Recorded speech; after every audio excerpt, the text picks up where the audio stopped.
सो hey everyone, आप लोग का बहुत बहुत स्वागत है आपके अपने यूट्यूब चैनल स्टडी पॉइंट रहा में। तो गाइज आप लोगों के लिए मैं यूपी पुलिस का जीके जीएस का प्रीवियस ईयर सेट लेकर आया हूँ गाइज, जो आप सभी स्टूडेंट के लिए बहुत ज्यादा इंपॉर्टेंट होने वाला है। और आप सभी से यही रिक्वेस्ट है कि प्लीज वीडियो को एंड तक जरूर देखिए एंड कोशिश करिए नोट बनाने का, क्योंकि गाइज नोट बहुत ज्यादा इंपॉर्टेंट होता है। आप सभी से मैं हर वीडियोज में यही रिक्वेस्ट करती हूँ कि नोट बनाइए एंड मोस्ट इंपॉर्टेंट चीज है रिविजन करिए। मैं जितना भी फैक्ट्स यहाँ पे लिखाऊंगी उन सारी चीजों को नोट करना है एंड उसका रिविजन करना है। जितनी भी सारी चीजें आपकी क्लियर आउट नहीं है उसको नोट करिए और उसका रिवीजन करिए। मोस्ट इंपॉर्टेंट चीज है किसी भी एग्जाम में सिलेक्शन लेने के लिए। तो गाइज आज का हमारा यूपी पुलिस का जीके जीएस का प्रीवियस ईयर सेट जो हमारा प्रैक्टिस सेट चलेगा, वो हमारा आज का जो सेट है वो हमारा सेट 2 है। ये आपको ध्यान रखना है, ठीक है। और मैं आपको दोबारा बता रही हूँ कि जो हमारा पहला सेट था जिसमें मैं बताई थी कि आपको जो है जीके जीएस जो है वो उसमें जो है टोटल आपको 38 क्वेश्चन रहेंगे, जिसमें जो कि आपका जो है 76 मार्क्स का जो है यूपी पुलिस में होता है। इसका जीके जीएस का रोल होता है जो कि बहुत इंपॉर्टेंट है, तो इसलिए प्लीज इस सबको ध्यान रखिएगा, ठीक है। तो चलिए स्टार्ट करते हैं और अपने पहले क्वेश्चन की तरफ बढ़ते हैं। आज का हमारा पहला प्रश्न है, क्वेश्चन नंबर 1 है। क्वेश्चन नंबर 1 हमसे कह रहा है कि निम्नलिखित में से कौन एक गुप्त शासक था। तो आपको बताना है कि निम्नलिखित में से कौन है जो कि एक गुप्त शासक था। तो आपके option A Vikramaditya, option B Kanishka, option C Ghanananda या ऑप्शन डी इनमें से सभी। तो गाइज इसका जो करेक्ट आंसर होगा वो होगा ऑप्शन ए जो है करेक्ट आंसर हो जाएगा। जो विक्रमादित्य जो है ये गुप्त शासक है, ये आपको ध्यान रखना है। बहुत लोगों को ये नहीं पता होगा। तो जैसे कि मैं आपको बता दूं कि जो आपके जो है गुप्त शासक में इनका जो नाम था ये क्या था। तो इन्हें जो है गाइस याद रखिएगा चंद्रगुप्त द्वितीय के नाम से भी जाना जाता है। तो अब आप सभी को पता हो गया होगा। याद रखिएगा इन्हें जो है इस वजह से इन्हें इनके नाम में लास्ट में गुप्त है, इस वजह से जो है कंफ्यूज करने के लिए इस टाइप का प्रश्न रहता है आपके एग्जाम में। तो इस वजह से जो है इस सारी चीजों को ध्यान से पढ़िए और इसे नोट करिए, ठीक है। तो बात करते हैं विक्रमादित्य जो है इनका नाम क्या था गाइस। तो याद रखिएगा इन्हें जो है चंद्रगुप्त द्वितीय के नाम से भी जाना जाता है। उसके बाद अगर हम बात करें गाइस, याद रखिएगा चंद्रगुप्त द्वितीय के ही काल में जो है गाइस, याद रखिएगा इनके ही काल में जो है आपको ध्यान रखना है। अगर हम इनके काल की बात करें गाइस, याद रखिएगा इनके काल को जो है आपको ध्यान रखना है। काल को स्वर्ण कला के नाम से जाना जाता था, ये आपको ध्यान रखना है। इनके काल को जो है क्या कहा जाता था, स्वर्ण कला के नाम से जाना जाता था, ये आपको ध्यान रखना है, ठीक है। इनके काल को जो है ये क्या कहा जाता था, स्वर्ण युग लिख लीजिए, ठीक है। स्वर्ण कला नहीं लिखिए। इनके काल को जो है क्या कहा जाता था गाइस, याद रखिएगा इनके काल को जो है गाइस याद रखिएगा स्वर्ण युग कहा जाता था, ये भी आपको ध्यान रखना है, ठीक है। चंद्रगुप्त द्वितीय का तो कहा जाता था, ये आपको ध्यान रखना है। अगर हम इनकी बात करें गाइस तो यहाँ पे याद रखिएगा इनका अगर हम शासन काल की अगर हम बात करें कि चंद्रगुप्त द्वितीय की है या फिर विक्रमादित्य की हम शासन काल की अगर हम बात करें कि इनका शासन काल जो है ये कब से कब तक था, ये आपको ध्यान रखना है। तो अगर हम शासन काल की बात करें गाइस तो याद रखिएगा चंद्रगुप्त द्वितीय की शासन काल जो थी वो थे 380 से 415 ईस्वी तक, ये आपको ध्यान रखना है। इनका शासन काल था, ये आपको ध्यान रखना है 380 से लेके 415 ईस्वी तक जो है गाइस याद रखिएगा इनका जो है शासन काल था, ये आपको ध्यान रखना है, ठीक है। 380 से लेके 415 ईस्वी तक। आज अब हम बात करेंगे गाइस कि आपके जो है कौन कौन से शासक हैं जो कि गुप्त शासक हैं। तो अगर हम बात करते हैं कि यहाँ पे जो है हम क्रम में पढ़ेंगे, क्रम में अगर हम बात करें गाइस तो याद रखिएगा क्रम में अगर हम बात करते हैं गुप्त शासक के नाम की अगर हम बात करेंगे गाइस तो ये आपको ध्यान रखना है। क्रम में अगर हम गुप्त शासक की अगर हम बात करें तो कौन कौन सा शासक है जो गुप्त काल में क्रम वाइज अगर हम बात करें तो सबसे पहले अगर हम बात करें पहले जो थे वो कौन थे गाइस तो याद रखिएगा पहले चंद्रगुप्त प्रथम थे। सबसे पहले शासक जो थे वो कौन थे गाइस तो याद रखिएगा सबसे पहले जो थे वो चंद्रगुप्त प्रथम थे, ये आपको ध्यान रखना है चंद्रगुप्त प्रथम। इनका शासन काल था जो कब से कब तक था गाइस याद रखिएगा इनका शासन काल था 319 से लेकर जो है इनका शासन काल था, ये आपको ध्यान रखना है 319 से लेकर जो है 335 ईसा पूर्व तक था, ये आपको ध्यान रखना है। 319 से 335 ईसा पूर्व था इनका शासनकाल, ये आपको ध्यान रखना है। उसके बाद जो है दूसरा कौन सा शासक था, दूसरा जो था गाइस याद रखिएगा समुद्रगुप्त, जिसे भारत का नेपोलियन भी कहा जाता है। तो दूसरा कौन सा शासक था, दूसरा शासक का नाम था गाइस याद रखिएगा समुद्रगुप्त था, ये आपको ध्यान रखना है। समुद्रगुप्त के शासनकाल की अगर हम बात करें तो इसका शासन कब से कब तक था तो याद रखिएगा समुद्रगुप्त का था 335 से लेकर, ये आपको ध्यान रखना है इसका शासन था 335 से लेकर जो है आपको ध्यान रखना है 380 ईस्वी तक था, ये आपको ध्यान रखना है। 335 से 300 ईस्वी तक था, ये आपको ध्यान रखना है। और वहीं उसके बाद जो है तीसरे नंबर पे आपके जो थे वो कौन थे, चंद्रगुप्त जो है द्वितीय थे, ठीक है। तो पहले नंबर पे आपके चंद्रगुप्त प्रथम थे, दूसरे पे जो है वो समुद्रगुप्त थे, तीसरे नंबर पे जो है ये आपके जो है चंद्रगुप्त द्वितीय थे जिनका शासनकाल 380 से लेकर 415 ईस्वी तक था। और वहीं अगर हम बात करें गाइस याद रखिएगा चौथे नंबर पे जो है ये आपके कौन थे? चंद्रगुप्त द्वितीय के बाद जो है याद रखिएगा, इसके बाद जो है कुमारगुप्त प्रथम थे, ठीक है? इसके बाद जो है ये कौन थे गाइस? याद रखिएगा। इसके बाद जो है आपको ध्यान रखना है कुमारगुप्त थे, ये आपको ध्यान रखना है। कुमारगुप्त कुमारगुप्त प्रथम थे, ये आपको ध्यान रखना है। और जो है 5वें नंबर पे कौन थे गाइस? याद रखिएगा। 5वें नंबर पे जो है ये आपके स्कंदगुप्त थे, ठीक है? आपको ध्यान रखना है 5वें नंबर पे आपके कौन थे? स्कंदगुप्त थे। तो ये है आपके गुप्त गुप्त साम्राज्य के जो है शासक जो थे, उनके बारे में मैं बता रही हूँ। और यहाँ पे जो है मैं उनके शासन काल के बारे में बता रही हूँ। तो यहाँ पे अगर मैं बात करूँ, तो कुमारगुप्त प्रथम का जो शासनकाल था वो कब से कब तक था? तो 415 से 455 था, ये आपको ध्यान रखना है। 415 से लेकर जो है आपको ध्यान रखना है 455 था, ये आपको ध्यान रखना है। 415 से 455 ईस्वी जो था, ये कुमारगुप्त प्रथम का शासनकाल था। वहीं अगर हम स्कंदगुप्त की बात करेंगे, इससे याद रखिएगा, 455 से लेकर 467 तक जो आपको ध्यान रखना है, 455 से लेके 467 ईस्वी तक जो था, ये आपको ध्यान रखना है, ये स्कंदगुप्त का शासनकाल था। ये आपको ध्यान रखना है, ठीक है? चलिए नेक्स्ट क्वेश्चन की तरफ। अगला क्वेश्चन हमारा क्वेश्चन नंबर 2 है गाइस। क्वेश्चन नंबर 2 हमसे कह रहा है कि किस गैस से विद्युत प्रवाहित करने पर बैंगनी प्रकाश उत्सर्जित होता है। तो आपको बताना है कि कौन सी गैस है जिससे विद्युत प्रवाहित करने पर कौन सी प्रकाश उत्सर्जित होता है। तो बैंगनी प्रकाश उत्सर्जित होता है, ये आपको बताना है। तो आपके option A argon, option B helium, option C mercury या ऑप्शन डी जेनॉन। तो गाइस इसका जो करेक्ट आंसर होगा वो होगा ऑप्शन ए जो है करेक्ट आंसर हो जाएगा। आर्गन से जो है विद्युत प्रवाहित करने पर कौन सा प्रकाश उत्सर्जित होता है? बैंगनी प्रकाश उत्सर्जित होता है, ये आपको ध्यान रखना। उसके अलावा अगर हम बात करते हैं तो आर्गन के बारे में अगर हम बात करेंगे तो याद रखिएगा, आर्गन जो है यह एक जो है कौन सी गैस है? निष्क्रिय गैस है, ये आपको ध्यान रखना है। आर्गन कैसी गैस है गैस? याद रखिएगा, आर्गन एक जो है गैस, याद रखिएगा, आर्गन जो है एक निष्क्रिय गैस है, ये आपको ध्यान रखना है, ठीक है? तो ये भी आपको ध्यान रखना है, आर्गन एक निष्क्रिय गैस है और इससे जो है बैंगनी प्रकाश जो है उत्सर्जित होता है विद्युत धारा प्रवाहित करने पर। उसके अलावा अगर हम बात करें हीलियम की, अगर हम बात करते हैं गाइस, तो हीलियम से जो है ये कौन सा प्रकाश उत्सर्जित होता है गाइस? विद्युत धारा प्रवाहित करने पर जो है गाइस, देखिएगा, विद्युत प्रवाहित करने पर जो है हीलियम से कौन सी गैस जो है उत्सर्जित होती है? तो गुलाबी और नारंगी कलर का होता है, ये आपको ध्यान रखना है। इनसे जो है कौन सी प्रकाश उत्सर्जित होती है? तो याद रखिएगा, इससे गुलाबी प्रकाश उत्सर्जित होती है और जो है आपको ध्यान रखना है, गुलाबी और नारंगी प्रकाश जो है इससे उत्सर्जित होती है, ये आपको ध्यान रखना है हीलियम से। उसके अलावा अगर हम बात करें मरकरी को, जो है याद रखिएगा, विद्युत प्रवाहित करने पर कौन सी गैस जो है कौन सा प्रकाश उत्सर्जित करता है, ये आपको ध्यान रखना है। तो मरकरी से अगर हम बात करें तो नीला और बैंगनी प्रकाश जो है ये उत्सर्जित करती है, ये आपको ध्यान रखना है। विद्युत प्रवाहित करने पर जो है कौन सी प्रकाश उत्सर्जित करती है? तो नीला और बैंगनी प्रकाश जो है उत्सर्जित करती है, ये आपको ध्यान रखना है, ठीक है? वहीं अगर हम बात करते हैं जेनॉन की, अगर हम बात करें जेनॉन से जो है ये कौन सा प्रकाश उत्सर्जित होता है विद्युत प्रवाहित करने पर? तो जेनॉन से जो है इधर देखिएगा नीला प्रकाश उत्सर्जित होता है, ये आपको ध्यान रखना है, ठीक है? जेनॉन से। अब यहाँ पे मैं कुछ और भी लिखूंगी जिसके से है कौन-कौन सा प्रकाश उत्सर्जित होता है, ये आपको ध्यान रखना है, जो आपकी परीक्षा की दृष्टि से बहुत ज़्यादा इंपॉर्टेंट है। तो अगर हम यहाँ पे बात करें तो यहाँ पे अगर हम बात करते हैं जैसे नियॉन की अगर बात करें, तो नियॉन को जो है कैसे देखिएगा, इसमें जो है आपको ध्यान रखना है, नियॉन से अगर जो है विद्युत प्रवाहित करेंगे तो कौन सा प्रकाश उत्सर्जित होगा, ये आपको ध्यान रखना है। तो नियॉन की अगर हम बात करें तो इससे जो है ये आपको ध्यान रखना है लाल प्रकाश उत्सर्जित होगा, ये आपको ध्यान रखना है, ठीक है? इससे कौन सा प्रकाश उत्सर्जित होगा? लाल प्रकाश उत्सर्जित होगा।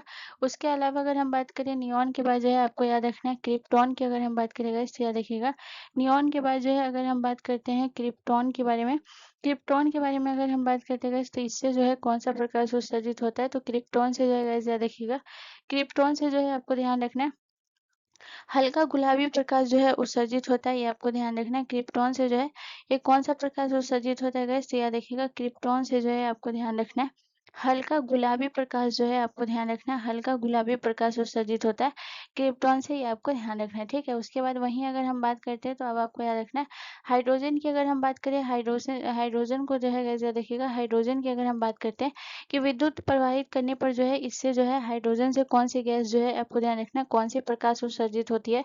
तो हाइड्रोजन की अगर हम बात करेंगे गाइस तो याद रखिएगा नीला और बैंगनी, ठीक है? ये आपको ध्यान रखना है, हाइड्रोजन से जो है कौन सा प्रकाश उत्सर्जित होता है? नीला और बैंगनी प्रकाश जो है उत्सर्जित होता है, ये आपको ध्यान रखना है, ठीक है? हाइड्रोजन से। उसके अलावा अगर हम बात करें गाइस, इससे आपको ध्यान रखना हाइड्रोजन हो गया।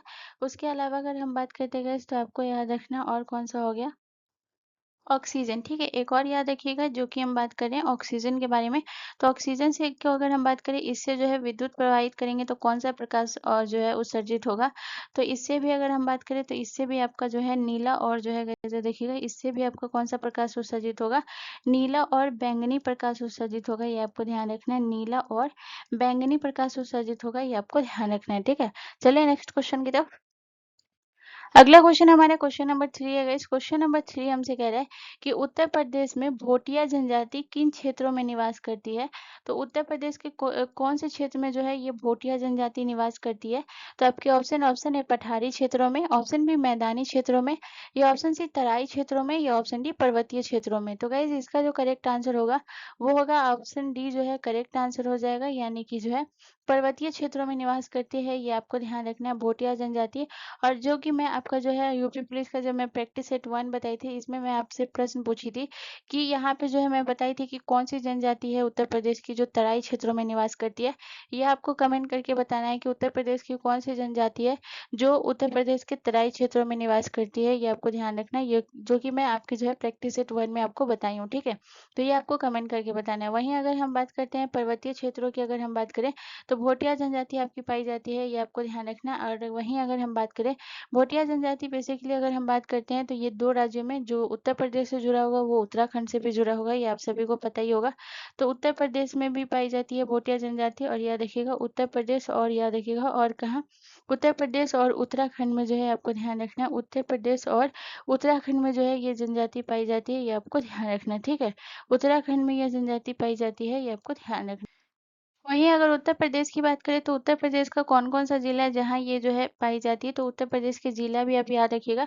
तो जैसे अगर हम बात करें तो सबसे पहले जो है उत्तर प्रदेश का जो गोंडा जिला है ये वहाँ पाई जाती है, उत्तर प्रदेश के गोंडा जिला में पाई जाती है। इसके अलावा अगर हम बात करेंगे तो याद रखिएगा उत्तर प्रदेश के लखीम जो है आपको ध्यान रखना है, उत्तर प्रदेश के लखीमपुर जो जिला है आपको ध्यान रखना है, वहाँ पाई जाती है ये जनजाति, आपको ध्यान रखना है। और वहीं अगर उत्तराखंड की अगर हम बात करें तो उत्तराखंड में आपको याद रखना है, उत्तराखंड का जो है कौन सा जिला गाइस, तो याद रखिएगा उत्तराखंड का जो है चमोली जिला जो है आपको ध्यान रखना है, उत्तराखंड के जो है आपको ध्यान रखना है चमोली जिले में जो है ये जनजाति पाई जाती है उत्तराखंड के, और चमोली जिला। और याद रखिएगा और कौन सा जिला है, तो पिथौरागढ़, ठीक है, आपको ध्यान रखना। और कौन सा जिला, तो और जो है आपको ध्यान रखना है पिथौरागढ़ में जो है ये जनजाति पाई जाती है, ये आपको ध्यान रखना है, क्योंकि जिला भी पूछता है तो ये आपको ध्यान रखना है।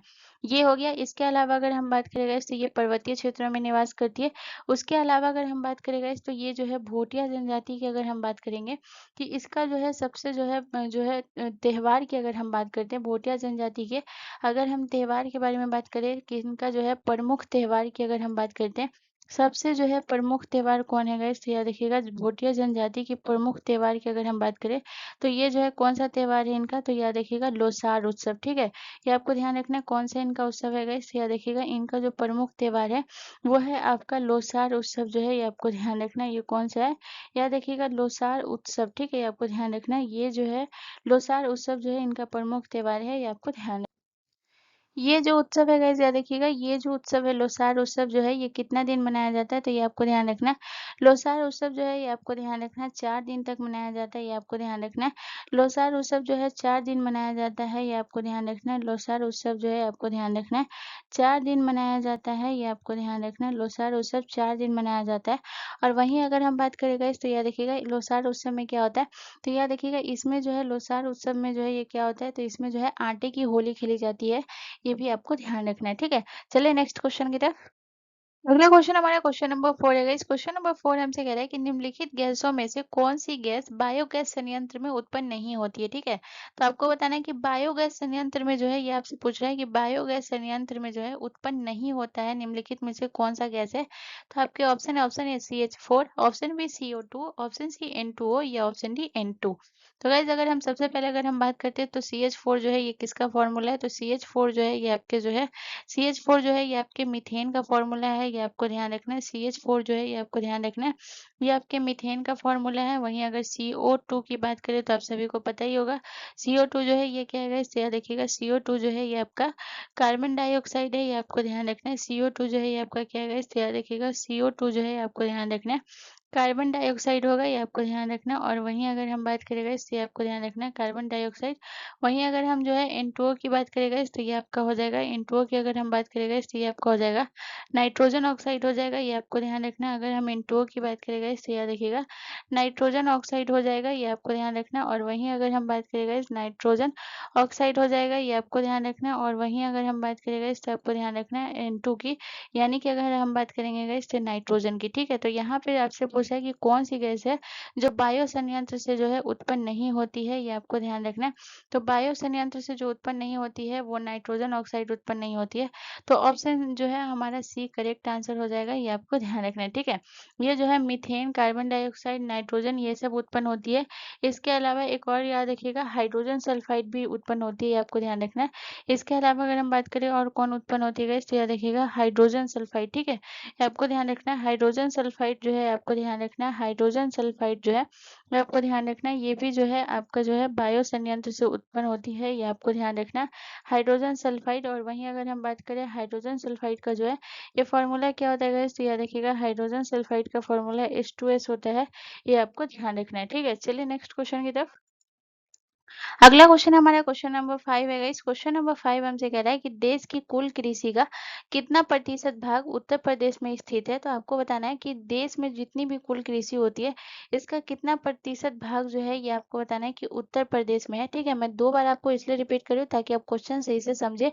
अगर आप जो है याद, कभी आप एक बार अगर इसे आप अच्छे से भी देख लीजिएगा या 2 बार, तो आप इसे याद रखिएगा, इसलिए मैं 1 से 2 बार कभी कभी रिपीट कर देती हूँ। ठीक है, तो याद रखिएगा देश के कुल कृषि का कितना प्रतिशत भाग उत्तर प्रदेश में स्थित है। तो इसका करेक्ट आंसर क्या होगा, तो याद रखिएगा 12%। ठीक है, तो ऑप्शन सी हमारा करेक्ट आंसर हो जाएगा। 12% भाग जो है ये है उत्तर प्रदेश का है, आपको ध्यान रखना है। जिसमें से अगर हम बात करते गए तो याद रखिएगा यहाँ जो है अगर हम बात करते हैं यहाँ की जो है कुछ फसल है, जैसे सबसे ज्यादा जो है उत्तर प्रदेश में क्या होता है, सबसे ज्यादा जो है ये गन्ना होता है। ठीक है, तो गन्ना कितना प्रतिशत होता है, तो याद रखिएगा गन्ना जो है ये आपको ध्यान रखना है 48% होता है, ये आपको ध्यान रखना है 48% जो है ये गन्ना होता है, ये आपको ध्यान रखना है। वहीं जो है सबसे ज्यादा जो है आपको ध्यान रखना है गेहूं की अगर हम बात करें, गेहूं की अगर हम बात करेंगे इससे याद रखिएगा गेहूं जो है ये कितना प्रतिशत होता है, तो ये आपको ध्यान रखना है गेहूं जो है ये आपको ध्यान रखना है 35% होता है, यानी कि 35% होता है, ये आपको ध्यान रखना है। वहीं अगर हम चावल की बात करेंगे इसे याद रखिएगा उत्तर प्रदेश के में जो है चावल जो है ये कितना ज्यादा होता है, तो याद रखिएगा चावल जो है उत्तर प्रदेश में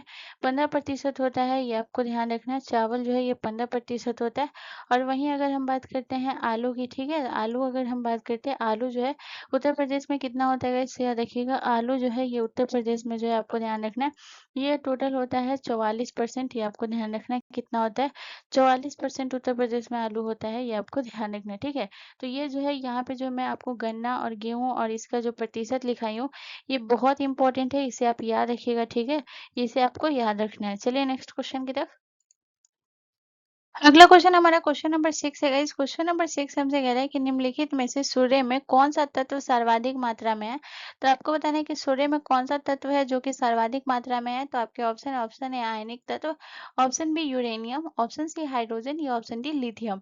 तो गाइस इसका जो करेक्ट आंसर होगा वो होगा option C is the correct answer, hydrogen जो है इसका करेक्ट आंसर हो जाएगा।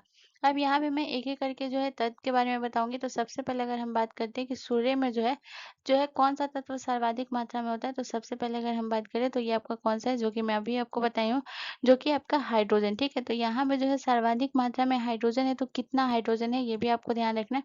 तो कितना हाइड्रोजन है ये आपको ध्यान रखना है, तो ये आपको ध्यान रखना है 74% जो है आपको ध्यान रखना है, 74% जो है आपको ध्यान रखना है हाइड्रोजन है। वहीं अगर हम बात करें दूसरे नंबर पे जो है ये आपका कौन सा है, दूसरे नंबर पे जो है ये आपका हीलियम है। हीलियम की अगर हम बात करें ये कितना है गाइस, तो याद रखिएगा सूर्य में जो है दूसरे नंबर पे जो है सर्वाधिक मात्रा में कौन सा तत्व है, हीलियम है। हीलियम की अगर हम बात करें तो हीलियम कितना प्रतिशत है, तो याद रखिएगा हीलियम जो है ये आपका 24% है। उसके अलावा अगर हम बात करें हीलियम के बाद जो है तीसरे नंबर पे आपका कौन सा है गाइस, तो याद रखिएगा तीसरे नंबर पे जो है ये आपका ऑक्सीजन है, ये आपको ध्यान रखना है। तीसरे नंबर पे जो है ये आपका कौन सा है, तीसरे नंबर पे जो है ये आपका ऑक्सीजन है। और वहीं अगर हम ऑक्सीजन की बात करें ऑक्सीजन कितना प्रतिशत है, तो ऑक्सीजन आपका जो है 0.8% है सूर्य में, ये आपको ध्यान रखना है। उसके अलावा अगर हम बात करें ऑक्सीजन के बाद अगर हम बात करते हैं तो आपका कौन सा हो गया, ऑक्सीजन के बाद अगर हम बात करें तो आपका कार्बन हो गया। ऑक्सीजन के बाद जो है ये आपका कौन सा हो गया, कार्बन हो गया। कार्बन जो है ये कितना प्रतिशत हो गया, कार्बन जो है आपको ध्यान रखना है, कार्बन जो है कितना प्रतिशत हो गया, 0.3% जो है ये कार्बन हो गया, ये आपको ध्यान रखना। और वहीं अगर हम बात करें तो आपका कौन सा हो गया, आखिरी जो है ये आपका कौन सा है, आखिरी जो है ये आपका नियॉन है। ठीक है, आखिरी जो है ये आपका कौन सा है, नियॉन है, ये आपको ध्यान रखना। और नियॉन कितना प्रतिशत है, नियॉन आपका 0.2% है। ठीक है, अब यहाँ पे सवाल ये बनता है कि सबसे ज़्यादा जो दो इम्पोर्टेंट है ये आपका कौन सा है, जो आपका जो है हाइड्रोजन और हीलियम। ठीक है, हाइड्रोजन और हीलियम की वजह से ही आपको ध्यान रखना है, हाइड्रोजन और हीलियम की वजह से जो है आपको ध्यान रखना है, सूर्य में जो है आपको ध्यान रखना है, हाइड्रोजन और हीलियम की वजह से जो है आपको ध्यान रखना है, सूर्य में जो है गर्मी और चमक जो है ये किसकी वजह से होता है, ये आपको ध्यान रखना है। तो ये पूछा जाता है, ये आपको ध्यान रखना है। तो सूर्य में गर्मी, गर्मी और जो है आपको ध्यान रखना है, गर्मी और जो है चमक जो है ये किसकी वजह से होता है, गर्मी और चमक जो है ये होता है, आपको ध्यान रखना है, हाइड्रोजन और हीलियम की वजह से सूर्य में गर्मी और चमक होता है, ये भी आपको ध्यान रखना है। ठीक है, सूर्य में गर्मी और चमक किसकी वजह से होता है, हाइड्रोजन और हीलियम की वजह से। ठीक है, चलिए नेक्स्ट क्वेश्चन की तरफ। अगला क्वेश्चन हमारा क्वेश्चन नंबर 7 है गाइस। क्वेश्चन नंबर 7 हमसे कह रहा है कि प्लास्टर ऑफ पेरिस प्राप्त किया जाता है। तो प्राप्त किससे किया जाता है प्लास्टर ऑफ पेरिस, तो आपके ऑप्शन है, ऑप्शन ए सोडियम कार्बोनेट से, ऑप्शन बी यूरिया से, ऑप्शन सी जिप्सम से, या ऑप्शन डी कार्बन से। तो गाइस इसका जो करेक्ट आंसर होगा वो होगा ऑप्शन सी जो है करेक्ट आंसर हो जाएगा। प्लास्टर ऑफ पेरिस जो है ये किससे प्राप्त किया जाता है, जिप्सम से प्राप्त किया जाता है। और ये कैसे प्राप्त किया जाता है, तो याद रखिएगा, जब आपको ध्यान रखना है, जब आपको याद रखना है जिप्सम को जो है ये क्या करते हैं गाइस, याद रखिएगा, जिप्सम को 150 डिग्री सेल्सियस पे जो है आपको ध्यान रखना है, 150 डिग्री सेल्सियस पे जो है आपको ध्यान रखना है गर्म किया जाता है। ठीक है, जिप्सम को 150 डिग्री सेल्सियस पर जो है आपको ध्यान रखना है गर्म किया जाता है। तो इससे हमें क्या प्राप्त होता है, 150 डिग्री सेल्सियस पे गर्म किया जाता है, तो इससे हमें क्या प्राप्त होता है, तो इससे हमें जो है आपको ध्यान रखना है गर्म किया जाता है, तो इससे हमें क्या प्राप्त होता है, इससे हमें प्लास्टर ऑफ पेरिस प्राप्त होता है। ठीक है, इससे हमें क्या प्राप्त होता है, पीओपी। पीओपी हमारा क्या हो गया गाइस, याद रखिएगा, पीओपी हमारा हो गया, पीओपी हो गया हमारा प्लास्टर ऑफ पेरिस। ठीक है, आपको ध्यान रखना है, पीओपी हमारा क्या हो गया, पीओपी हमारा जो है आपको ध्यान रखना है प्लास्टर ऑफ पेरिस हो गया, ये आपको ध्यान रखना है। वहीं अगर हम बात करें इसके सूत्र के बारे में, अगर हम बात करते हैं कि इसका जो है प्लास्टर ऑफ पेरिस की, अगर हम बात करते हैं कि इसका जो है सूत्र क्या है गाइस, याद रखिएगा, अगर हम इसके सूत्र के बारे में बात करेंगे तो ये भी आपको ध्यान रखना है, प्लास्टर ऑफ पेरिस का जो सूत्र है वो है आपका CaSO4 जो है इसका सूत्र है, ये आपको ध्यान रखना है, CaSO4.1/2 ठीक है, आपको ध्यान रखना है 1/2 जो है इसका सूत्र है, ये आपको ध्यान रखना है। ठीक है, चलिए नेक्स्ट क्वेश्चन की तरफ। अगला क्वेश्चन हमारा क्वेश्चन नंबर 8 है गाइस। क्वेश्चन नंबर 8 हमसे कह रहा है कि दूध की शुद्धता किस यंत्र द्वारा नापी जाती है। तो आपको बताना है कि दूध की शुद्धता जो है ये किस यंत्र के द्वारा नापी जाती है। तो आपके ऑप्शन ऑप्शन है हाइग्रोमीटर से, या ऑप्शन बी लैक्टोमीटर से, या ऑप्शन सी मैनोमीटर से, या ऑप्शन डी हाइड्रोमीटर से। तो गाइस इसका जो करेक्ट आंसर होगा वो होगा ऑप्शन बी जो है करेक्ट आंसर हो जाएगा। लैक्टोमीटर से जो है ये दूध की शुद्धता मापी जाती है, और ये जो पिक्चर में आप देख रहे हैं यही आपका जो है लैक्टोमीटर है, ये आपको ध्यान रखना है। ठीक है, वहीं अगर अब हम बात करते हैं आपके जो है हाइग्रोमीटर की, अगर हम बात करें हाइग्रोमीटर की, अगर हम बात करते हैं गाइस, वातावरण में आर्द्रता को मापने के लिए जो है ये किस यंत्र का प्रयोग किया जाता है, ये आपको ध्यान रखना है। वातावरण में, ये आपको ध्यान रखना है, वातावरण में जो है आपको ध्यान रखना है, वातावरण में आर्द्रता मापने के लिए जो है आपको ध्यान रखना है, वातावरण में आर्द्रता मापने के लिए जो है ये किसका उपयोग किया जाता है, वातावरण में आर्द्रता को मापा जाता है, किससे मापा जाता है गाइस, याद रखिएगा, वातावरण में आर्द्रता को मापा जाता है हाइग्रोमीटर से मापा जाता है, ये आपको ध्यान रखना है। ठीक है, उसके अलावा अगर हम बात करते हैं गाइस आपके जो है मैनोमीटर की, अगर हम बात करें मैनोमीटर की, अगर हम बात करते हैं तो ये भी बहुत इंपॉर्टेंट है, याद रखिएगा, मैनोमीटर। मैनोमीटर की अगर हम बात करते हैं तो इससे जो है ये क्या किया जाता है, तो ये आपको ध्यान रखना है, गैस या फिर तरल तरल पदार्थ के दबाव को जो है मापा जाता है, ये आपको ध्यान रखना है। तो इससे आपको याद रखना है मैनोमीटर से जो है क्या मापा जाता है गैस, याद रखिएगा, गैस या फिर जो है आपको ध्यान रखना है, गैस या फिर जो आपका तरल पदार्थ होता है, ये आपको ध्यान रखना है, गैस या फिर जो है आपका जो है तरल पदार्थ होता है, ये आपको ध्यान रखना है, गैस या तरल पदार्थ के जो है दबाव को मापा जाता है, यानी कि प्रेशर को मापा जाता है, ये आपको ध्यान रखना है। ठीक है, किसको मापा जाता है, प्रेशर को मापा जाता है, गैस या तरल पदार्थ के दबाव को मापा जाता है, ये आपको ध्यान रखना है। ठीक है, ये हो गया आपके मैनोमीटर का। उसके अलावा अगर हम बात करें, अब आपका है हाइड्रोमीटर, ठीक है। तो यहाँ पे मैंने 2 इसलिए दिया ताकि लोग इसमें कन्फ्यूज़ हो जाते हैं। एक जो है ये आप दे ऊपर देखेंगे जो आपका ऑप्शन ए में है, ये आपका हाइग्रोमीटर है और ऑप्शन डी आपका हाइड्रोमीटर है। तो सिर्फ़ ग्रो और ड्रो का फ़र्क है, ये आपको ध्यान रखना है। तो अगर आपसे हाइड्रोमीटर पूछे तो याद रखिएगा हाइड्रोमीटर से जो है ये क्या किया जाता है, तो याद रखिएगा तरल पदार्थों के घनत्व को मापा जाता है, ये आपको ध्यान रखना है। हाइड्रोमीटर से जो है ये क्या होता है गाइस, तो याद रखिएगा हाइड्रोमीटर से जो है ये आपको ध्यान रखना है तरल पदार्थों के, यहाँ पे सीधे चेंज हो गया, ये आपको ध्यान रखना है। हाइग्रोमीटर अगर पूछे तो वातावरण की आर्द्रता को मापा जाता है और अगर हाइड्रोमीटर पूछे तो तरल पदार्थों के जो है आपको ध्यान रखना है तरल पदार्थों के घनत्व को मापा जाता है, ये आपको ध्यान रखना है। तरल पदार्थों के घनत्व को जो है मापा जाता है, ये आपको ध्यान रखना है, ठीक है। तरल पदार्थों के घनत्व को मापा जाता है, ये आपको ध्यान रखना है, ठीक है। चलिए नेक्स्ट क्वेश्चन की तरफ चलते हैं। अगला क्वेश्चन हमारा क्वेश्चन नंबर 9 है गाइस। क्वेश्चन नंबर 9 हमसे कह रहा है कि बैटरी बनाने में किस अम्ल का उपयोग होता है। तो आपको बताना है बैटरी बनाने में कौन से अम्ल का उपयोग होता है। तो आपके ऑप्शन है सल्फ्यूरिक अम्ल का, ऑप्शन बी नाइट्रिक अम्ल का, ऑप्शन सी हाइड्रोक्लोरिक अम्ल का, या ऑप्शन डी एसिटिक अम्ल का। तो गाइस इसका जो करेक्ट आंसर होगा वो होगा option A is the correct answer. Sulphuric अम्ल का जो है उपयोग होता है, ये आपको ध्यान रखना। वहीं अगर हम बात करते हैं तो सल्फ्यूरिक अम्ल की जो है अगर हम सूत्र के बारे में बात करें कि सल्फ्यूरिक अम्ल का जो है ये सूत्र क्या होता है, तो ये आपको ध्यान रखना है। H2SO4 होता है, ये आपको ध्यान रखना है। सल्फ्यूरिक अम्ल का जो है सूत्र क्या होता है, H2SO4 होता है, ये आपको ध्यान रखना है। उसके बाद बात करते हैं गाइस, यहाँ पे सबसे इम्पोर्टेंट अगर हम बात करते हैं बैटरी के बारे में कि अगर बैटरी का जो है आविष्कार जो है ये किसने और कब किया था, तो ये भी आपको ध्यान रखना है। बैटरी में जो है ये कौन सा अम्ल यूज होता है, ये आप सभी को पता है सल्फ्यूरिक अम्ल होता है जिसका फॉर्मूला होता है H2SO4। लेकिन जो है बैटरी का आविष्कार जो है ये किसने किया था, ये भी आपके लिए जानना बहुत इंपॉर्टेंट है। तो अगर हम बात करते हैं तो ये आपको याद रखिएगा, ये जो है एलेसेंड्रो वोल्टा ने, ठीक है। ये आपको ध्यान रखना है, एलेसेंड्रो वोल्टा ने जो है ये आपको ध्यान रखना है, इन्होंने जो है किसका आविष्कार किया था गाइस, याद रखिएगा इन्होंने जो है ये बैटरी का आविष्कार किया था, ये आपको ध्यान रखना है, ठीक है। एलेसेंड्रो, ठीक है, आपको ध्यान रखना है एलेसेंड्रो वोल्टा ने जो है ये किसका आविष्कार किया था, वो जो है एलेसेंड्रो वोल्टा ने जो है बैटरी का आविष्कार किया था, ये आपको ध्यान रखना है। और इन्होंने कब किया था गाइस, ये भी आपको ध्यान रखना है। तो इन्होंने जो है 1800 में जो है बैटरी का आविष्कार किया था, ये आपको ध्यान रखना है, ठीक है। चलिए नेक्स्ट क्वेश्चन की तरफ। अगला क्वेश्चन हमारा क्वेश्चन नंबर 10 है गाइस। क्वेश्चन नंबर 10 हमसे कह रहा है कि पंडित किशन महाराज का संबंध किस वाद्य से था, ये आपको बताना है।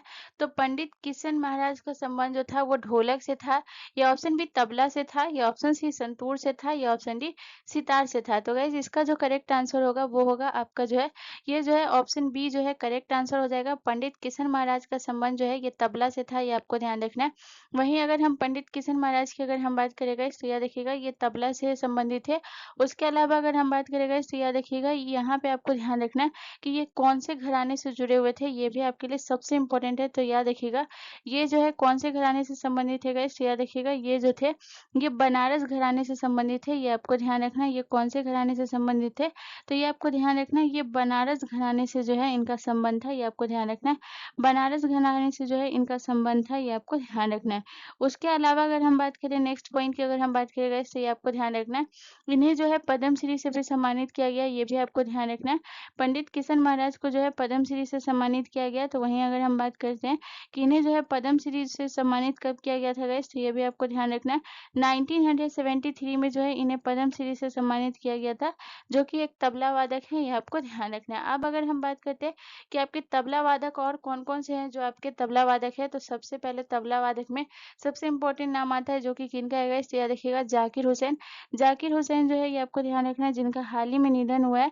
जाकिर हुसैन जो है आपको ध्यान रखना है जाकिर हुसैन जो है ये आपके एक तबला वादक हैं और सबसे कम उम्र के तबला वादक कौन है, जाकिर हुसैन है, ये आपको ध्यान रखना है। उसके अलावा अगर हम नेक्स्ट पॉइंट की अगर हम बात करें तो अल्लाह रखा की अगर हम बात करें तो ये भी आपके जो है अल्लाह रखा जो है आपको ध्यान रखना है, ये भी आपके जो है तबला वादक थे, ये आपको ध्यान रखना है। उसके अलावा अगर हम बात करें गाइस तो याद रखिएगा स्वप्रभा चतुर्वेदी जो है आपको ध्यान रखना है, ये भी जो है आपके तबला वादक थे, ये आपको ध्यान रखना है। तो ये भी आपको ध्यान रखना है। स्वप्रा, ठीक है, आपको ध्यान रखना है। स्वप्रा चतुर्वेदी जो है आपको ध्यान रखना है।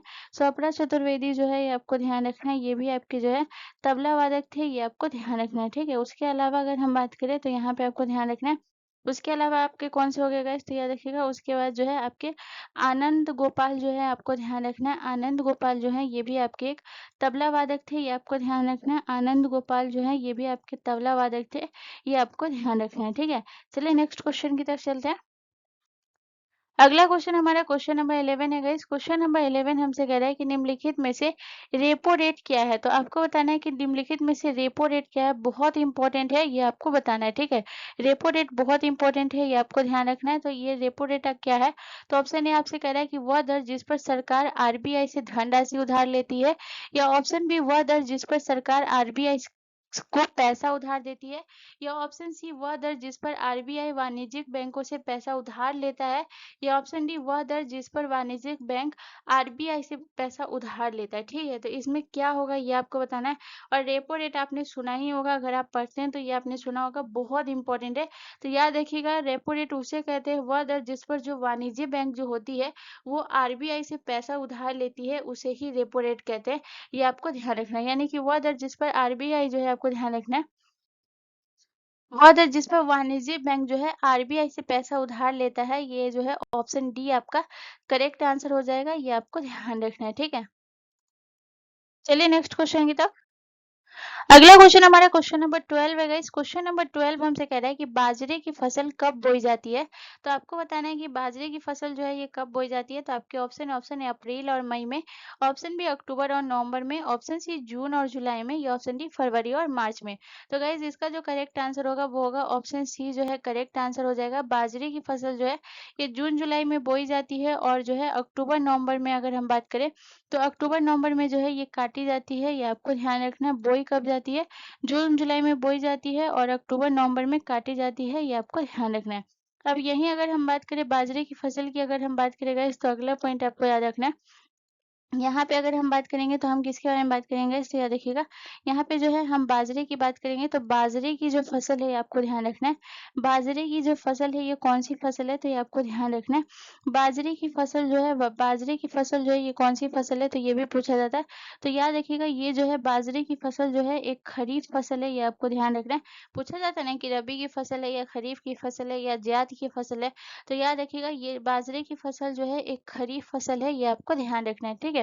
उसके लिए बाद अगर हम बात करते हैं कि इसके लिए जो है सबसे ज़्यादा जो है उपयुक्त मिट्टी की, अगर हम बात करते हैं कि इसके लिए जो है सबसे ज़्यादा जो है उपयुक्त, ठीक है, आपको ध्यान रखना है। उपयुक्त मिट्टी जो है ये कौन सी है, ये आपको ध्यान रखना है। तो इसके लिए जो है उपयुक्त मिट्टी की अगर हम बात करें तो ये आपको ध्यान रखना है, जो आपकी दोमट मिट्टी होती है।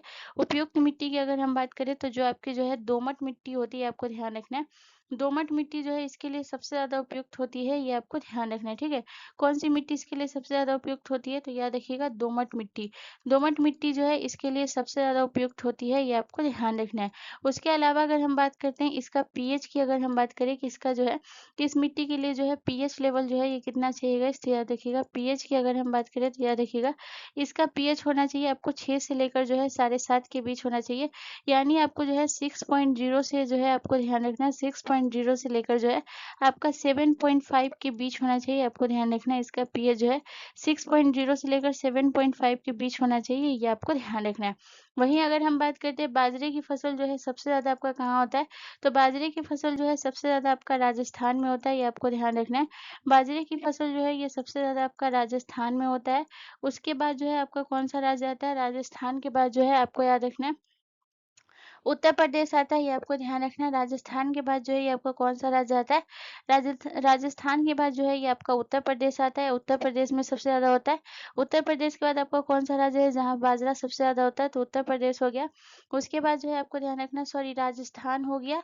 यहाँ पे आपको याद रखना, मैं भूल चुकी थी, आपको ध्यान रखना महाराष्ट्र, ठीक है। राजस्थान के बाद जो है ये आपका महाराष्ट्र हो गया। महाराष्ट्र के बाद उत्तर प्रदेश हो गया। उत्तर प्रदेश के बाद जो है ये आपका हरियाणा हो गया। उत्तर प्रदेश के बाद जो है आपका कौन सा हो गया, उत्तर प्रदेश के बाद जो है ये आपका हरियाणा हो गया। और हरियाणा के बाद जो है आपका कौन सा हो गया, हरियाणा के बाद जो है आपका गुजरात। तो ये टोटल 5 राज्य आप याद रखिएगा जो कि बाजरा उत्पादन में सबसे ज्यादा आगे है, ये आपको ध्यान रखना है, ठीक है। चलिए नेक्स्ट क्वेश्चन की तरफ चलते हैं। अगला क्वेश्चन हमारा क्वेश्चन नंबर 13 है गाइस। क्वेश्चन नंबर 13 हमसे कह रहा है कि उत्तर प्रदेश में बेलन घाटी की खुदाई किसके निर्देशन में कराई गई है? तो आपके ऑप्शन है दयाराम साहनी, या ऑप्शन बी डॉक्टर पीके सिन्हा, या ऑप्शन सी जीआर शर्मा, या ऑप्शन डी इनमें से कोई नहीं। तो गाइस इसका जो करेक्ट आंसर होगा वो होगा option C is the correct answer. GR Sharma के द्वारा जो है बेलन घाटी की खुदाई की गई थी, ये आपको ध्यान रखना। और बेलन घाटी आपका कहाँ है? उत्तर प्रदेश था, ये आपको ध्यान रखना। और इसमें जब खुदाई की गई थी, इसके जो है कौन-कौन से साक्ष्य मिले हैं, ये भी आपको ध्यान रखना है। तो अगर हम साक्ष्य की अगर हम बात करें कि यहाँ से जो है कौन-कौन से साक्ष्य मिले हैं, तो ये आपको ध्यान रखना है। सबसे पहले अगर हम बात करें तो यहाँ से जो साक्ष्य मिले हैं वो आपको ध्यान रखना है। धान की खेती के प्रमाण मिले, ये आपको ध्यान रखना है। यहाँ से जो है ये क्या मिलेगा, इसे याद रखिएगा। यहाँ से जो मिले हैं धान के खेती के प्रमाण जो है आपको ध्यान रखना है। धान के खेती के प्रमाण जो है यहाँ से मिले हैं, ये आपको ध्यान रखना है। उसके अलावा अगर हम बात करें धान की खेती के प्रमाण, उसके बाद जो है दूसरा आपको याद रखना और क्या मिले थे, पत्थर के औजार, ठीक है। और जो है यहाँ से क्या मिले हैं, तो याद रखिएगा। और जो यहाँ से मिले हैं वो मिले हैं पत्थर के औजार जो है यहीं से मिले हैं, ये आपको ध्यान रखना है बेलन घाटी से। उसके अलावा अगर हम बात करें पत्थर के औजार हो गए। तीसरा जो है आपको क्या याद रखना है गाइस, याद रखिएगा पत्थर के औजार हो गए। उसके बाद जो आपको याद रखना है पशुपालन का जो प्रमाण है वो कहाँ से मिला है, ये आपको ध्यान रखना है। पशुपालन का प्रमाण, ठीक है। ये सब नवपाषाण का है, ठीक है। ये भी आपको ध्यान रखना है। पशुपालन का प्रमाण जो मिला है वो जो है बेलन घाटी से मिला है, ये आपको ध्यान रखना है पशुपालन का प्रमाण। और जो है लास्ट आपको क्या याद रखना है, आपका जो है याद रखिएगा आपका जो है जो मार्च देवी की जो है अस्थि से जो निर्मित था, ठीक है। आपको ध्यान रखना है ये किससे निर्मित था, तो ये भी आपको ध्यान रखना है अस्थि निर्मित, ठीक है। आपको ध्यान रखना है यहाँ पे आपको क्या लिखना है, जो अस्थि निर्मित जो था ये आपको ध्यान रखना है। अस्थि निर्मित जो है ये आपको ध्यान रखना है। देवी की मूर्ति जो है आपको ध्यान रखना है। अस्थि निर्मित देवी की मूर्ति जो है, देवी की मूर्ति जो है यहाँ से मिला है, ये आपको ध्यान रखना है, ठीक है। अस्थि निर्मित देवी की मूर्ति जो है ये कहाँ से मिलेगा, इससे याद रखिएगा। ये भी आपके जो है बेलन घाटी से मिला है, ये आपको ध्यान रखना है। चलिए नेक्स्ट क्वेश्चन की तरफ। अगला क्वेश्चन हमारा क्वेश्चन नंबर 14 है गाइस। क्वेश्चन नंबर 14 हमसे कह रहा है कि प्राचीन काल में अवध को किस नाम से जाना जाता था? तो आपको बताना है प्राचीन काल में जो है ये अवध को किस नाम से जाना जाता था, ये आपको बताना है। तो आपके ऑप्शन है कौशल को कौशल नाम से जाना जाता था, ये ऑप्शन बी वज्जी से, ये ऑप्शन बी कम्बोज से, या ऑप्शन डी काशी से। तो गाइस इसका जो करेक्ट आंसर होगा वो होगा ऑप्शन ए जो है करेक्ट आंसर हो जाएगा। अवध को जो है ये किस नाम से, कौशल से जाना जाता था, ये आपको ध्यान रखना। और वहीं अगर हम बात करें कि कौशल की जो है अगर हम बात करते हैं इसकी राजधानी के बारे में हम बात करेंगे कि कौशल की राजधानी जो थी ये कहाँ थी, आपको ध्यान रखना। महाजनपद काल में जो है कौशल की राजधानी जो थी ये कहाँ थी गाइस, याद देखिएगा। महाजनपद काल में कौशल की राजधानी जो थी ये श्रावस्ती में थी, ये आपको ध्यान रखना। ये कहाँ थी गाइस, याद देखिएगा। कौशल की राजधानी जो थी ये श्रावस्ती में थी, ये आपको ध्यान रखना, ठीक है। ये कहाँ थी गाइस, याद देखिएगा। श्रावस्ती में थी कौशल की राजधानी, ये आपको ध्यान रखना। तो यहाँ पे हम राजधानी से रिलेटेड बात करें तो आप इसको लिखते जाइएगा। मैं सिर्फ यहाँ पे ऐसे लिखा दिया। अब वज्जी की राजधानी की अगर हम बात करें तो वज्जी की राजधानी कहाँ थी, वज्जी की राजधानी जो थी ये वैशाली थी, आपको ध्यान रखना। वज्जी की राजधानी जो थी ये कहाँ थी गाइस, तो याद रखिएगा वैशाली थी, आपको ध्यान रखना। उसके अलावा अगर हम बात करें कंबोज की राजधानी जो थी ये कहाँ थी गाइस, तो याद रखिएगा कंबोज की राजधानी जो थी ये राजपुर थी, आपको ध्यान रखना। महाजनपद काल में जो है कंबोज की राजधानी कहाँ थी, राजपुर थी, आपको ध्यान रखना। और वहीं अगर हम बात करें काशी की राजधानी जो थी ये कहाँ थी, काशी की राजधानी जो थी गाइस याद रखिएगा ये जो है आपके वाराणसी थी, ये आपको ध्यान रखना है। काशी की राजधानी कहाँ थी, वाराणसी, ठीक है। ये आपको ध्यान रखना है। चलिए नेक्स्ट क्वेश्चन की तरफ। अगला क्वेश्चन हमारा क्वेश्चन नंबर 15 है गाइस। क्वेश्चन नंबर 15 हमसे कह रहा है कि निम्नलिखित में से कौन सा त्योहार राजस्थान से जुड़ा हुआ है? तो आपको बताना है राजस्थान से कौन सा त्योहार जुड़ा हुआ है। तो गुड़ी पड़वा जुड़ा हुआ है, या ऑप्शन बी बोनालू जुड़ा हुआ है, या ऑप्शन सी बूंदी उत्सव जुड़ा हुआ है, या ऑप्शन डी माथो नारंग जुड़ा हुआ है। तो गाइस इसका जो करेक्ट आंसर होगा वो होगा आपका जो है आपका बूंदी उत्सव जो है, आपको ध्यान रखना है। ये जो है राजस्थान से जुड़ा हुआ है, तो ऑप्शन सी हमारा करेक्ट आंसर हो जाएगा, राजस्थान से जुड़ा हुआ है। उसके बाद जो है याद रखिएगा बूंदी उत्सव जो है ये आपको ध्यान रखना है 3 दिन तक जो है चलता है, ये आपको ध्यान रखना है। बूंदी उत्सव जो है ये आपको ध्यान रखना है 3 दिन तक, ठीक है। आपको ध्यान रखना है 3 दिन तक चलता है, ये आपको ध्यान रखना है। बूंदी उत्सव जो है ये आपको ध्यान रखना है 3 दिन तक चलता है, ये आपको ध्यान रखना है, ठीक है। उसके अलावा अगर हम बात करें ये बूंदी उत्सव जो है ये आयोजित कब होता है, तो याद रखिएगा बूंदी उत्सव जो आयोजित होता है वो आपको ध्यान रखना है नवंबर महीने में जो है ये आपको ध्यान रखना है। ये आयोजित कब होता है गाइस, याद रखिएगा। ये आपको ध्यान रखना है नवंबर महीने में जो है आयोजित होता है, ये आपको ध्यान रखना है। नवंबर महीने में जो है आपको ध्यान रखना है, नवंबर महीने में आयोजित होता है, ये आपको ध्यान रखना है, ठीक है। बूंदी उत्सव जो है नवंबर महीने में आयोजित होता है, ये आपको ध्यान रखना है।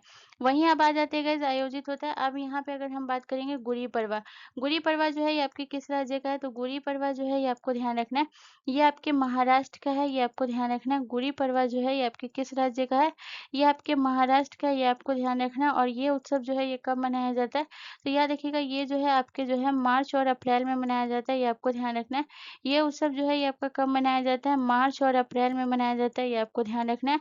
और गुड़ी पड़वा जो है आपको ध्यान रखना है, महाराष्ट्र का जो है नववर्ष है, ये आपको ध्यान रखना है। गुड़ी पड़वा जो है महाराष्ट्र का नववर्ष है, ये भी आपको ध्यान रखना है। अब आ जाते हैं नेक्स्ट पॉइंट की अगर हम बात करें, बोनालू, बोनालू जो है ये आपका कहाँ मनाया जाता है गाइस, तो याद रखिएगा बोनालू जो है ये आपके तेलंगाना में मनाया जाता है, ये आपको ध्यान रखना है। बोनालू जो है ये आपके तेलंगाना में मनाया जाता है। और ये उत्सव जो है ये कब मनाया जाता है, तो ये बोनालू जो है आपको ध्यान रखना है, ये जो मनाया जाता है ये जुलाई और अगस्त में, ठीक है। ये आपको ध्यान रखना है, ये कब मनाया जाता है, तो याद रखिएगा ये जो है जुलाई और अगस्त में मनाया जाता है, ये आपको ध्यान रखना है, ठीक है। उसके बाद अगर हम बात करते हैं, यहाँ पे जो जगह नहीं है तो मैं यहाँ पे जो है बॉक्स बना के लिख देती हूँ ताकि आप लोगों को दिक्कत ना हो। यहाँ पे जो है आपका ऑप्शन डी क्या था, आपका ऑप्शन डी था माथो नारंग, ठीक है। माथो नारंग की अगर हम बात करते हैं गाइस, ये आपको ध्यान रखना है। माथो नारंग की अगर हम बात करें तो ये आपको ध्यान रखना है, ये आपका जो है किस राज्य का है, तो याद रखिएगा माथुर नारंग जो है ये आपके जो है लद्दाख का फेस्टिवल है, ये आपको ध्यान रखना है, ठीक है। माथुर नारंग जो है ये आपके लद्दाख का फेस्टिवल है, ये आपको ध्यान रखना है, ठीक है। चलिए नेक्स्ट क्वेश्चन की तरफ। अगला क्वेश्चन हमारा क्वेश्चन नंबर 16 है गाइस। क्वेश्चन नंबर 16 हमसे कह रहा है कि सोडियम को मिट्टी तेल में क्यों रखा जाता है, तो आपके ऑप्शन है अपने मौलिक स्वरूप को बनाए रखने के लिए, या ऑप्शन बी हवा में इसका ऑक्सीकरण होने लगता है, या ऑप्शन बी हवा में यह जलना आरंभ कर देता है, या ऑप्शन डी हवा में वाष्पीकरण होने लगता है। तो गाइस इसका जो करेक्ट आंसर होगा वो होगा option B is the correct answer, हवा में इसका ऑक्सीकरण होने लगता है, ये आपको ध्यान रखना है। अगर हम बात करें तो याद रखिएगा सोडियम को जो है आपको ध्यान रखना है, मिट्टी तेल में जो है रखने का मुख्य कारण सबसे ज़्यादा ये होता है कि सोडियम जो होता है, ये आपको ध्यान रखना है, ये अत्यधिक अभिक्रियाशील होता है, ठीक है। आपको ध्यान रखना है, ये बहुत ज़्यादा जो है आपको ध्यान रखना है, अधिक अभिक्रियाशील होता है, ये आपको ध्यान रखना है। इसी वजह से जो है इसको आपको ध्यान रखना है, अधिक अभिक्रियाशील होता है, ये आपको ध्यान रखना है, जिसकी वजह से जो है इसे केरोसिन तेल में जो है यानी मिट्टी के तेल में जो है आपको ध्यान रखना है डुबो कर रखता है, ताकि ये विस्फोट ना हो जाए, ठीक है। इसीलिए इसे जो है मिट्टी तेल में डुबो कर रखा जाता है, क्योंकि ये बहुत ज़्यादा अधिक अभिक्रियाशील होता है, ये आपको ध्यान रखना है। इस वजह से इसे मिट्टी के तेल में डुबो कर रखा जाता है, ठीक है, ताकि ये ऑक्सीजन या ऑक्सीजन के संपर्क में जो आता है, तो इसकी वजह से जो है इसमें आग लगने का जो है बहुत ज़्यादा चांसेस बन जाता है, या ऑक्सीजन या फिर जो है आपको ध्यान रखना है पानी के संपर्क में भी आने से, ठीक है। तो इसीलिए इसे केरोसिन तेल में डुबो कर रखा जाता है। दूसरा अगर हम बात करें तो सोडियम जो है ये आपको ध्यान रखना है एक क्षारीय धातु है, ये भी आपको ध्यान रखना है। सोडियम एक कैसा धातु है गाइस, तो याद रखिएगा सोडियम जो है एक आपका क्षारीय धातु है, ये भी आपको ध्यान रखना है, ठीक है। चलिए नेक्स्ट क्वेश्चन की तरफ। अगला क्वेश्चन हमारा क्वेश्चन नंबर 17 है गाइस। क्वेश्चन नंबर 17 हमसे कह रहा है कि हिस्टोलॉजी शब्द का प्रयोग सबसे पहले किसने किया था, तो आपके ऑप्शन है स्लाइडेन ने, या ऑप्शन बी मेयर ने, या ऑप्शन सी मैमन ने, या ऑप्शन डी रॉबर्ट हुक ने। तो गाइस इसका जो करेक्ट आंसर होगा वो होगा option B is the correct answer, histology शब्द का प्रयोग, ठीक है। यहाँ पे शब्द का प्रयोग पूछ रहा है, तो सबसे पहले जो है ये किसने किया था, मेयर ने किया था। वहीं अगर हम बात करते हैं हिस्टोलॉजी का अध्ययन जो है ये जो है आपको ध्यान रखना है, हिस्टोलॉजी का जो है ये आपको ध्यान रखना है, अध्ययन जो है यानी हिस्टोलॉजी में जो है ये किसका अध्ययन होता है, तो याद रखिएगा उत्तकों का अध्ययन, ठीक है। यहाँ पे लिख लीजिए हिस्टोलॉजी में जो है ये किसका अध्ययन होता है गाइस, तो याद रखिएगा यहाँ पे आपको लिख लेना है गाइस कि उत्तकों का अध्ययन, ठीक है। आपको ध्यान रखना है उत्तकों का अध्ययन जो है ये क्या कहलाता है गाइस, तो याद रखिएगा उत्तकों का अध्ययन कहलाता है हिस्टोलॉजी, ये आपको ध्यान रखना है। उत्तकों का अध्ययन कहलाता है, क्या कहलाता है, हिस्टोलॉजी कहलाता है, ये आपको ध्यान रखना है। और सबसे पहले इस शब्द को जो है ये किसने किया था, तो याद रखिएगा प्रयोग किया था मेयर ने, ठीक है। चलिए नेक्स्ट क्वेश्चन की तरफ।